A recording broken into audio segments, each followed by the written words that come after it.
ख़वातीन और हज़रात, Donald Trump आप देख रहे थे प्रोग्राम से कुछ लम्हों पहले बराह रास्त पूरी दुनिया के सामने नेदरलैंड्स के शहर हेग के अंदर वो नेटो इजलास से खिताब कर रहे थे और लग कुछ ऐसा रहा है कि ट्रंप की मुश्किलात कम होने का नाम नहीं ले रही।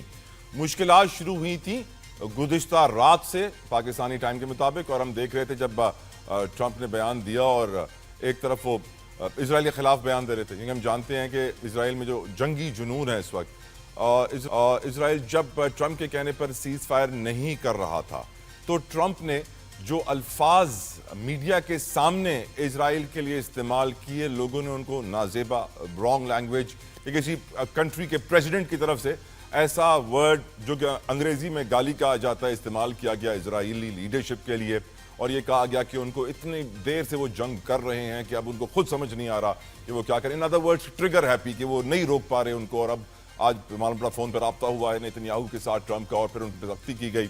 हम ये भी जानते हैं कि बहुत सारे एनालिस्ट ये कह रहे हैं कि जॉन एफ कैनेडी के बाद डोनाल्ड ट्रंप अमेरिका के वो सदर हैं जिन्होंने इजराइल के लिए ऐसे अल्फाज इस्तेमाल किए, इतनी सख्त बात की, और हम सबको पता है कि जॉन एफ कैनेडी को किस तरह गोली मारी गई थी, असैसिनेट किया गया था, और डोनाल्ड ट्रंप को तो पहले ही 2 बार गोली मारने की कोशिश की जा चुकी है, नाकाम हुई है, यकीनन उनके लिए खतरात बढ़ गए थे।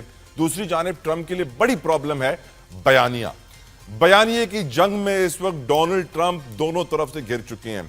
वैसे होता यह है कि जिन 2 मुल्कों में जंग हुई होती है या जिन 2 मुल्कों ने एक दूसरे पे हमला किया होता है, वो अपने अपने हमले को बड़ा दिखाने के लिए और दूसरे के हमले को छोटा दिखाने के लिए नुकसान की डिटेल्स शेयर नहीं करते हैं। डोनाल्ड ट्रंप गुज़िश्ता दिनों ही हमने देखा कि उन्होंने अपने ही मीडिया के ऊपर चढ़ाई कर दी, CNN और दीगर चैनल्स की बुराइयां करना शुरू हो गए। वजह यह थी कि CNN ये कह रहा था और दीगर अमेरिकन चैनल्स ये कह रहे थे कि अमेरिका ने जो ईरान की एटमी बेसिस पे हमला किया है वो तंसीबात को कोई खासा नुकसान नहीं पहुंचा और ईरान अपना एटम बम दोबारा बनाएगा, और चंद माह की सिर्फ ताखीर हुई है अमेरिका के हमले से। यह भी कहा कि अब ईरान के पास कोई और ऑप्शन नहीं है सिवाय इसके कि वो एटम बम बनाए ताकि इजरायली हमलों से अपना दिफा कर सके, बच सके, क्योंकि जिसके पास एटम बम होगा वो ही अपना दिफा कर सकेगा। तो डोनाल्ड ट्रंप ने अभी भी मीडिया पे गुफ्तगू करते हुए फेक न्यूज कहा। तो यानी जो बयानिया ईरानी मीडिया को चलाना था वो बयानिया अमरीकी मीडिया चला रहा है, और डोनाल्ड ट्रंप अमरीकी मीडिया पे चढ़ाई किए जा रहे हैं कि ये फेक न्यूज और झूठ का कारोबार कर रहे हैं। तो यकीनन अब बात करनी पड़ेगी, क्योंकि आज हमने फिर बाद में देखा कि ईरानी पार्लियामेंट के अंदर भी बिल पास होता है, और उस बिल के तहत ये मंजूरी दी गई कि जो इंटरनेशनल एटॉमिक एनर्जी एजेंसी है उसके साथ अब बिल्कुल काम नहीं किया जाएगा। क्यों?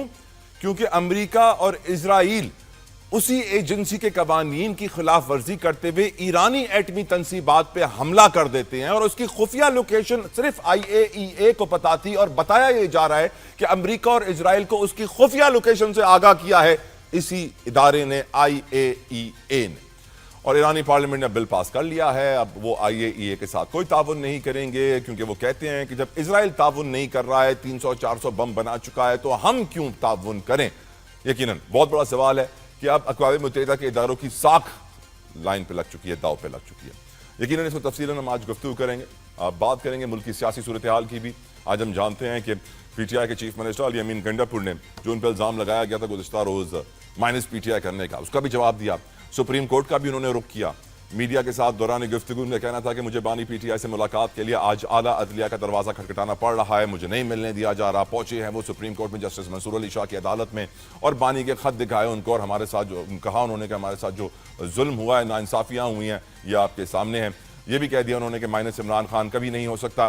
ज़राए का ये भी कहना है कि मंसूर अली शाह साहब ने अली अमीन गंडापुर साहब को ये कहकर चुप करवाया कि आपने गलत दरवाजे पर दस्तक दी है, गलत दरवाज़ा आपने खटखटाया है, यहाँ आईनी मामला तय नहीं हो सकते हैं। उसके बाद हमने देखा कि पंजाब की जो वज़ीर इत्तलात हैं आज़मा बुखारी साहिबा, उन्होंने भी अलीमा खान और अली अमीन गंडापुर पर तनकीद के निश्तर बरसा दिए। कहती हैं गंडापुर माइनस इमरान खान के हामी हैं, और अलीमा खान सिर्फ भाई के नाम पर हमदर्दी हासिल करना चाहती हैं। क्या जरूरत थी उनको इतनी जल्दी बजट पास करने की। लेकिन हम इस पर गुफ्तगू करेंगे। आज के प्रोग्राम में हम बात करेंगे बजट्स की। बजट्स का दौर है, हर सूबे के अंदर बजट आ रहा है, बड़े बड़े टैक्स टारगेट्स दिए जा रहे हैं, डेवलपमेंट प्लान्स दिए जा रहे हैं। यकीनन मुश्किलात तो हैं बजट में, गरीब आदमी की तनख्वाह बढ़े ना बढ़े, सरकारी अफसर की तनख्वाह बढ़ेगी, पेंशन भी बढ़ेगी और खर्चे हुकूमत अपने कम नहीं करेंगे। सरकारी अफसरान हर साल नई गाड़ियाँ भी लेंगे। लेकिन एक चीज़ जो एक आम आदमी पूछता है और अपने हुक्मरानों से पूछना चाहता है कि जो हमारे मुल्क में निज़ाम में सिस्टम के अंदर जो चोरी का सिस्टम है, जिसकी वजह से आज हमने ऐवान में सुना कि 500 अरब से जायद का तेल हर साल पाकिस्तान में स्मगल होता है, 500 बिलियन रुपीस, बड़ी अमाउंट है। लेकिन फिर भी उसको रोकने के लिए बजट में कोई प्लान नहीं है। इनफैक्ट जो कैश एंड सर्कुलेशन है, जो लोगों के पास कैश है, उसकी तादाद बताई जाती है 9 ट्रिलियन रुपए, 9,000 अरब रुपए लोगों के पास कैश है, बड़ी तादाद में कैश है। और वो कैश घरों की तिजोरियों में, घरों के अंदर रखा हुआ है। उसको निकालने के लिए, ब्लैक मनी को वाइट करने के लिए कोई प्लान नहीं आया, कोई एमनेस्टी स्कीम नहीं आ रही। तभी हम ऐसी खबरें देखते हैं। आज एक खबर बड़ी वायरल रही सोशल मीडिया पर भी कि एक घर से 5 करोड़ रुपए एक मासी चुरा लेती है और फिर वो गाड़ी भी खरीद लेती है, फ्लैट भी खरीद लेती है, असासे बना लेती है और सिस्टम नहीं जागता।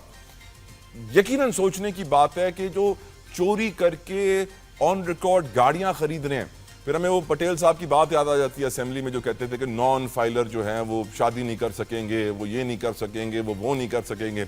यहाँ पे तो मासियां घर से 5 करोड़ रुपए कैश निकाल के गाड़ियां भी खरीद रहे हैं, घर भी खरीद रहे हैं, पर एफबीआर का निज़ाम नहीं जाग रहा। क्यों नहीं जाग रहा? जब तक सिस्टम से चोरी खत्म नहीं होगी, यकीनन सिस्टम मजबूत नहीं होगा, मुआशी बेहतरी नहीं आएगी। आज हमें प्रोग्राम में तफसीलन गुफ्तगू करनी है इन सारे इशूज़ के ऊपर, लेकिन मुझे बताया जा रहा है वक्त हुआ है यहाँ एक ब्रेक का। ब्रेक से वापस आएंगे, डिस्कशन का आगाज करेंगे। Don't go anywhere, keep watching 365।